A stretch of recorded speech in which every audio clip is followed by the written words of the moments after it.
Designed for human men, she said about her Maid uniform, and it suddenly made sense. First impressions. Marcus Chen pressed his palm against the biometric scanner at Harmony Point's main entrance, watching the crystalline doors shimmer open. 3 months as cultural liaison to the Outer Rim's most prestigious interspecies station, this assignment could make his career or break it entirely. Liaison Chen. The voice was melodic, carrying an accent he couldn't quite place. He turned to find her standing in the soft glow of the station's ambient lighting. She was tall and elegant, her movements fluid as water. But what struck him immediately was her uniform, nothing like the formal, geometric attire he'd seen in the Velthran cultural databases. Instead, she wore a dress of deep emerald fabric that caught the light softly, with clean lines and a design that seemed almost welcoming. A crisp white apron wrapped around her waist, and her dark hair was pulled back simply, revealing the subtle luminescence of her skin that marked her species. "I'm Silvra Veshan," she said, offering a slight bow. "I'll be your primary attendant during your stay." Marcus cleared his throat, trying not to stare. "Thank you. I've read about Velthran hospitality traditions, but I didn't expect a personal guide." Her eyes held a hint of amusement. "Harmony Point specializes in making humans comfortable. Your quarters are this way." As she led him through corridors of polished metal and flowing light panels, Marcus found himself watching the way she moved, graceful but purposeful, her uniform somehow making the sterile station feel warmer. "You'll find the observation deck on level 7 particularly beautiful during the evening cycle," Silvra mentioned, glancing back at him. "Many humans find it soothing." "You've worked with a lot of humans." "It's my specialty." Something in her tone suggested layers he didn't yet understand. When they reached his quarters, she handed him a small data chip. "My contact information. If you need anything, cultural advice, navigation help, or simply someone to talk to, I'm available." Just like that. Silvra smiled, and Marcus noticed how the expression seemed almost studied, as if carefully learned. "Just like that, Liaison Chen. Welcome to Harmony Point." The honest answer. 3 weeks into his assignment, Marcus had fallen into a comfortable rhythm at Harmony Point. The work was demanding, mediating cultural misunderstandings, facilitating trade negotiations, ensuring protocols were respected, but rewarding. And increasingly, he looked forward to his interactions with Silvra. She had a way of appearing exactly when he needed her, carrying tea during late-night report writing or offering insights about alien customs that saved him from diplomatic disasters. Tonight, he found her in the observation deck, standing before the massive viewport where a nebula painted the darkness in shades of violet and gold. "Beautiful, isn't it?" she said without turning. Marcus joined her, hands in his pockets. "You come here often?" "When the station sleeps.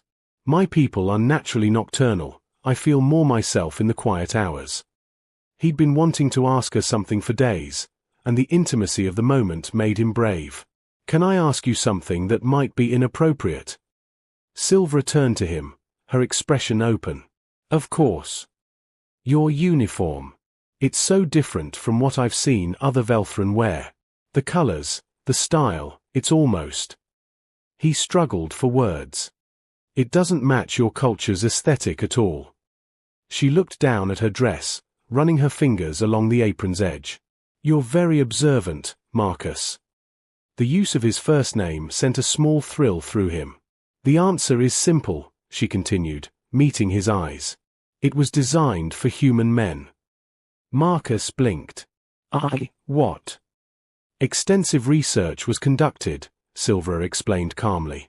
"Your species responds to specific visual cues, soft fabrics, warm colors, traditional service attire from your historical periods. The uniform signals approachability, care, trustworthiness. It makes humans feel safe." "That's..." Marcus felt oddly uncomfortable, though he couldn't explain why. "That seems manipulative." "Does it?" Silvra tilted her head. "Is it manipulation to speak your language instead of mine? To adjust station temperature to your comfort level? To learn your cultural gestures? That's different." "Is it?" She moved closer, and Marcus caught a faint scent like night-blooming flowers. Your species is wonderfully complex, Marcus. You claim to value honesty, yet you're most comfortable with gentle presentation. You desire connection but fear vulnerability. The uniform isn't about deception, it's about meeting you where you are. Marcus ran a hand through his hair. I've never thought about it that way. Most humans don't, she said softly. But I've studied your people for years. You need to see warmth before you can feel it. You need visual reassurance before you can accept emotional openness. And you don't? The Velthran, I mean. Silvera's smile turned slightly sad. We value precision, perfection, emotional control above all else. This uniform would be considered frivolous among my people, too expressive, too designed to evoke feeling. But you wear it anyway. Because I work with humans. Because I've learned that your way of connecting, messy, emotional, imperfect, has its own kind of beauty. She paused. Because wearing it allows me to be someone I couldn't be at home. Marcus looked at her properly then, seeing past the uniform to the person beneath. Who's that? Someone who wants to be understood, not just admired for flawless service. Silvera's voice was barely a whisper. Someone who wonders what it's like to be valued for being real instead of perfect. The nebula's light played across her features, and Marcus felt something shift between them, a recognition deeper than words. For what it's worth, he said quietly, I think I prefer real. Silvera's smile this time was genuine, unrehearsed. Then perhaps there's hope for both of us. Understanding through service. The following weeks transformed Marcus's understanding of everything Silvera did. He watched her now with new eyes, not just as an efficient attendant, but as someone engaged in a constant act of translation between worlds. During a tense negotiation between human merchants and Krillian traders, Silvera appeared with refreshments. But Marcus noticed how she positioned herself, closer to the humans, her posture open and reassuring. When the Krillian delegate's translator malfunctioned, she stepped in smoothly, her voice calm and precise. She remembers everything, the chief merchant told Marcus afterward. 2 weeks ago, I mentioned missing coffee from Earth. Yesterday, she found a supply ship carrying Brazilian beans. Who does that? Someone who cares, Marcus thought. He found himself seeking her out more often, not for work, but for the quiet conversations that had become essential to his day. They'd meet in the observation deck after his shifts, sharing stories about their worlds. On Velthra, there's a saying, Silvera told him one evening, curled in a chair beside him. Perfect service is invisible service. The best attendants are never noticed, only their results. That sounds lonely, Marcus said. It is. She looked at him with those luminous eyes. But here, with humans, I've learned something different. You notice. You thank people. You ask questions about their lives. That surprises you. It amazes me. Silvera leaned forward. Last week, you asked how my rest cycle was going. On my world, that question would never occur to anyone. The service matters, not the servant. Marcus felt anger kindle in his chest. That's wrong. It's different, she corrected gently. Not wrong, just different. My people achieve remarkable things through that dedication. But yes, there's a cost. He reached out, hesitated, then took her hand. Her skin was cooler than his, smooth as silk. You're not invisible to me, Silvera. She stared at their joined hands, and Marcus worried he'd crossed a line. But then her fingers tightened around his. I know, she whispered. That's what frightens me. Why? Because my assignment here ends in 6 weeks. Because attachments compromise perfect service. Because. She met his eyes. Because for the first time in my life, I want something for myself instead of for duty. Marcus's heart hammered. What do you want? The question hung between them like a held breath. Silvera stood, and for a moment Marcus thought she would leave. Instead, she moved closer, standing just inches away. I want to know what it feels like, she said softly, when a human sees you, really sees you, and doesn't look away. Silvera. My shift ended an hour ago, she interrupted. I'm not here as your attendant right now. I'm here because every evening, I choose to be. The revelation struck Marcus with unexpected force. All those conversations, those shared silences, she'd been choosing him. I choose this too, he said, standing. Whatever this is. Silvera smiled, and this time there was nothing studied about it, just pure, vulnerable joy. Then perhaps we can discover it together. They stood in the nebula's light, hands clasped, two people from different worlds learning that connection requires no translation, only honesty. Beyond duty. The crisis began at 0300 hours with alarms screaming through Harmony Point's corridors.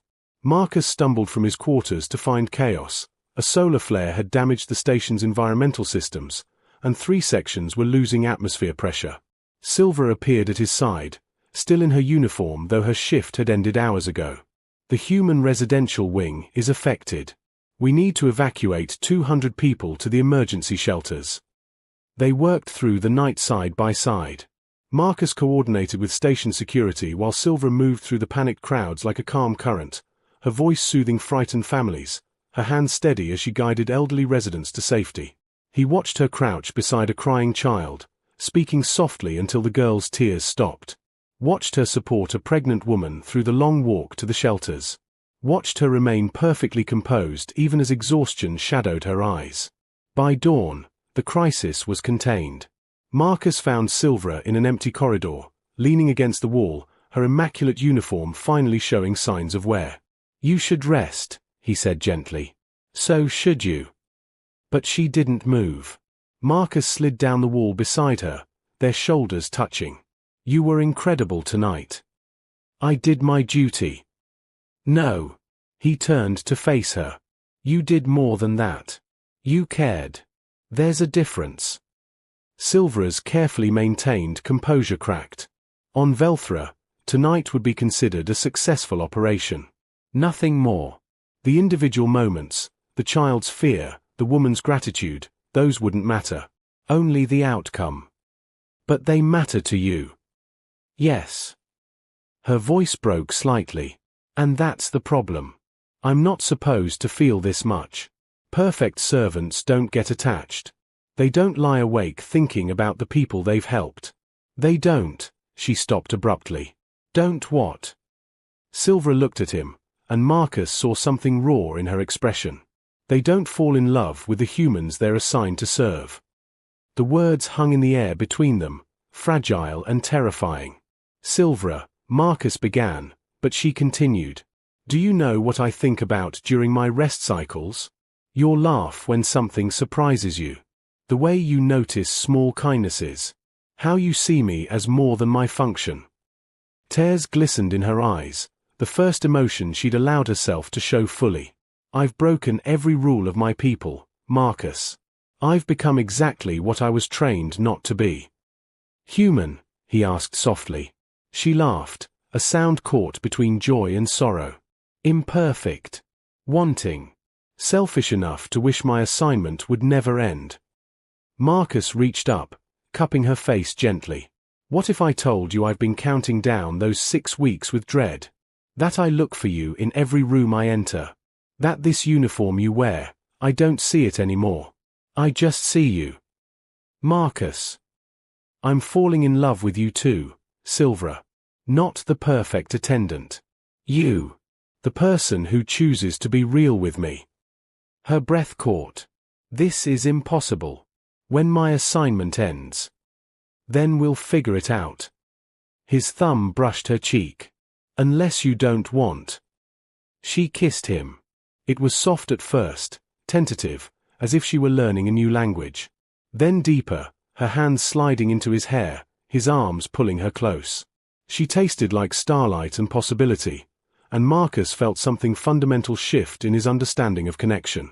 When they finally broke apart, both breathing hard, Silvera rested her forehead against his. I don't know how to do this, she whispered. My people don't. We don't have relationships like humans do. I don't know the rules. Neither do I, Marcus admitted. We'll make our own. She smiled against his lips. No perfect service manual for falling in love. None. Just two people figuring it out together. Silvera pulled back enough to meet his eyes. 4 weeks left. Then I'm supposed to return home. Then we have 4 weeks to decide what matters more, duty or desire. My entire culture, my training, everything I was raised to believe says duty, Silvera said. But when I'm with you, I want to be selfish. I want to choose myself for once. Marcus kissed her again, softer this time. Then choose. Whatever you decide, I'll support you. But know this, I'll wait for you, Silvera. However long it takes. They sat together as the station's artificial dawn began to glow, two people from different worlds holding onto each other like lifelines, wondering if love could bridge the distance between duty and desire. Choosing connection. The final week of Silvera's assignment arrived too quickly. Marcus watched her prepare reports, process transfer documents, maintain her perfect service even as their private moments grew more precious. They stole time together whenever possible, late dinners in his quarters, early mornings in the observation deck, conversations that stretched until neither could keep their eyes open. Tell me about Velthra, Marcus asked one night, wrapped together on his couch. What would happen if you stayed? Silvera was quiet for a long moment. I would bring shame to my family. Velthran don't extend assignments for personal reasons, only professional advancement. Admitting I wanted to stay because of an emotional attachment. She shuddered. It would be seen as a complete failure of discipline. And if you go home? I resume my previous position. Perfect service. Perfect solitude. She turned to face him. I would be honored, respected, empty. Marcus traced patterns on her arm. I won't ask you to choose me over your entire culture, Silvera. That's not fair. Isn't it? She sat up, her uniform slightly rumpled, an imperfection she would have never allowed before. You've already chosen. You see me, Marcus. Really see me. Do you know how rare that is? How precious? You deserve to be seen. My people would disagree. Silvera stood, pacing. But being with you has taught me something my culture never valued, that being imperfect, being real, being emotionally open isn't weakness. It's courage. What are you saying? She stopped, meeting his eyes with fierce determination. I'm saying I requested an extension. Not for professional development. For personal reasons. I told the station administrator the truth, that I formed an attachment to you, that I want time to explore what that means, that perfect service matters less to me than genuine connection. Marcus's heart soared. What did they say? That Harmony Point values cross-cultural understanding in all its forms. That they've never seen me happier than these past months. That. She smiled, radiant. That my extension is approved. 6 more months, with option to renew. He crossed to her in 2 strides, lifting her in his arms. She laughed, pure, unguarded joy, and wrapped herself around him. 6 months, Marcus breathed against her neck. And then we decide again. Together. Silvera pulled back to look at him. I may never go home, Marcus. My family may disown me. I'm choosing a path my people don't understand. Are you afraid? Terrified, she admitted. But also more alive than I've ever been. You taught me that humans don't need perfection to love, just authenticity. So I'm being authentic. I'm choosing you. I'm choosing us. Marcus kissed her deeply, pouring everything he felt into the connection between them. When they broke apart, he kept her close, their foreheads touching. I love you, he said. Not the uniform, not the perfect service, you. Messy, brave, imperfect you. I love you too. Silvera's voice was thick with emotion. You saw past everything I was trained to be and found who I actually am. That's worth any price.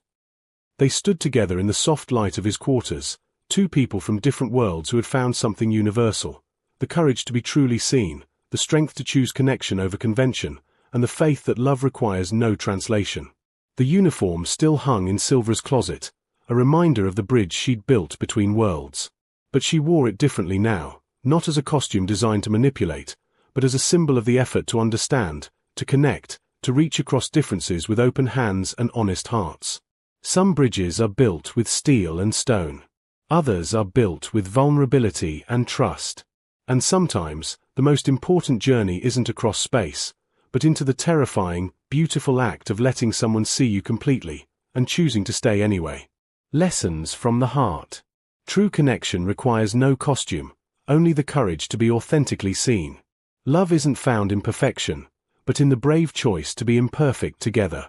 The greatest service we can offer another is not flawless performance, but genuine presence.